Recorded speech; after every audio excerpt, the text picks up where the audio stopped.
প্রিয় শিক্ষার্থী, এখন আমি পরিমিতি অধ্যায় অনুশীলনী 16.2 এর উদাহরণ 15 নম্বর অঙ্কটি সমাধান করব। দেখো, 15 নম্বর অঙ্কটিতে বলেছে একটি সুষম পঞ্চভুজের প্রতি বাহুর দৈর্ঘ্য 4 সেন্টিমিটার হলে এর ক্ষেত্রফল নির্ণয় করো। দেখো, তাহলে উদাহরণ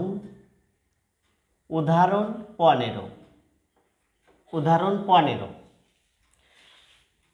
একটা সুষম পঞ্চভুজটা আমি আঁকাচ্ছি। দেখো, এইটা হলো সুষম পঞ্চভুজ। এইটা A B C D E. প্রতিটা বাহুর দৈর্ঘ্য কত? 4 সেন্টিমিটার। 4 সেন্টিমিটার, সবগুলো বাহুই 4 সেন্টিমিটার। এখন দেখো, আর এই পঞ্চভুজের কেন্দ্রটা হলো ও। আমরা এখানে ধরতে পারি, এখানে যোগ করে দিতে পারি, এখানে যোগ করে দিতে পারি, এখানে করে দিতে পারি, এখানে করে দিতে পারি, এখানেও আমরা করে দিতে পারি, অর্থাৎ কেন্দ্র হলো ও। এখন দেখো, আমরা লিখতে পারি যে মনে করি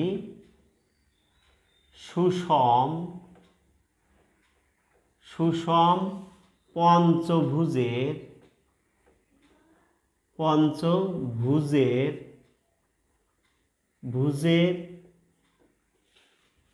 প্রতি বাহুর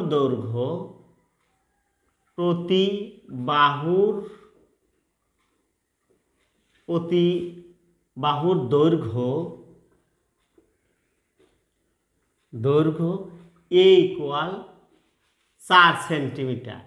4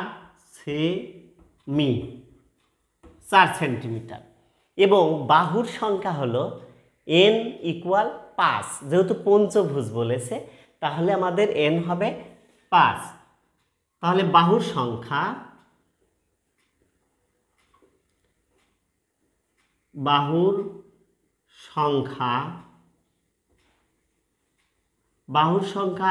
n ইকুয়াল 5। অর্থাৎ যেহেতু পঞ্চভুজ বলেছে, তাহলে আমাদের বাহুর সংখ্যা n হবে 5। এখন আমরা সুষম পঞ্চভুজের ক্ষেত্রফলের সূত্র জানি। সুষম পঞ্চভুজের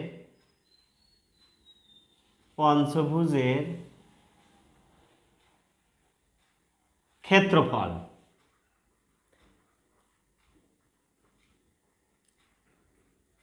সুষম পঞ্চভুজের ক্ষেত্রফলের সূত্র আমরা জানি কি? n square divided 4 cot 180 divided n। এইটা হলো আমাদের সুষম পঞ্চভুজের ক্ষেত্রফলের সূত্র। এখন আমরা কি করব? মান বসিয়ে দেব। দেখো, যদি মান বসাই, তার মানে n এর মান হলো 5 গুণন এর মান আছে কত? 4, স্কয়ার আছে, স্কয়ারটা দিয়ে দিলাম, আর নিচে আছে 4। আর cot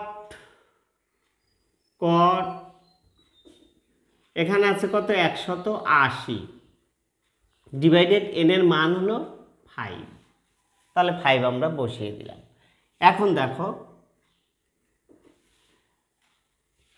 তাহলে 5 গুণন 4 4 16 ডিভাইডেড 4। আর cot যদি 180-কে আমরা 5 দ্বারা ভাগ দেই, তাহলে হবে cot 36 ডিগ্রি। এখন দেখো, এইটা আমরা কেটে দেই, 4 4 16, তাহলে 4 5 20 গুণন। এখন এই cot 36 ডিগ্রি এর মান কত? cot 36 ডিগ্রি এর মান হলো 1.376। এইটা হলো cot 36 ডিগ্রি এর মান। এখন আমরা কি করব, এই 1.376কে 20-এর সাথে গুণ করে দেব। যদি আমরা গুণ করি তাহলে অ্যান্সার পাবো আমরা 27.528। 27.528। যেহেতু আমাদের ক্ষেত্রফল আমরা এখানে লিখে দেব বর্গ সেন্টিমিটার।